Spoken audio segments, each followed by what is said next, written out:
حداقل ما 10 نفر پیام میذارن که پایه مخروطی رو براشون آموزش بدارم. تا آخر این ویدیو با من باش تا بتونید پایه مخروطی رو به درست‌ترین شکل ممکنش اتصال بدید. وقتی این پایه رو آماده می‌خرید سر و تهاشون خیلی میزون نیست. در ابتدا این قسمت رو یه بار کم روش برمی‌داری، قسمت پشت رو بهت میگم چه جوری برداری. خب بچه‌ها اگه بخواید تو این شکل بیاید اینو برش بزنین، اتفاقی که میفته دفرمه برش میخوره. باید چیکار کنید؟ این قسمت رو باید با فرض اینکه به این ضخامت 5 سانتی نگه دارید، یعنی یه انگوش بذارید زیرش، یه انگوش بذارید پشتش. کارو اینجوری شروع می‌کنیم با فرض اینکه این چیزی که من اینجا گذاشتم کف یکی از محصولاتمونه که می‌خوایم پایه رو روش نصب بکنیم. مدل اول استفاده از این گجته.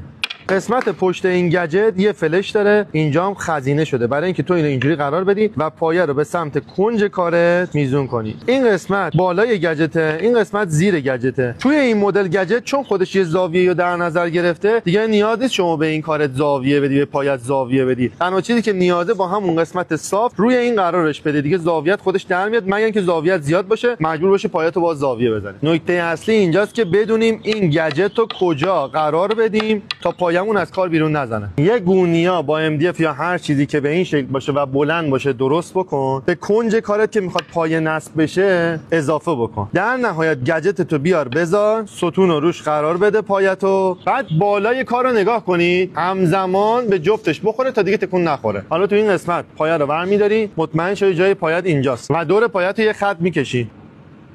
هنوز اگه دقت کنید فلشمون به سمت تیزی کاره، من توی فلش چسب ریختم که توی فیلم مشخص باشه، هنوز به سمت تیزی کاره. در نهایت پایه روش فیکس میشه. حالا بریم برای فیکس کردنش. این قطعه مربوط به این گجته. سایزش اگه 8 باشه شما سوراخ اینو سایز 6 بزنید که به راحتی این قسمتش که حالت رزوه داره توی این بسته شه، این قسمتش که دنده داره توی این بسته بشه.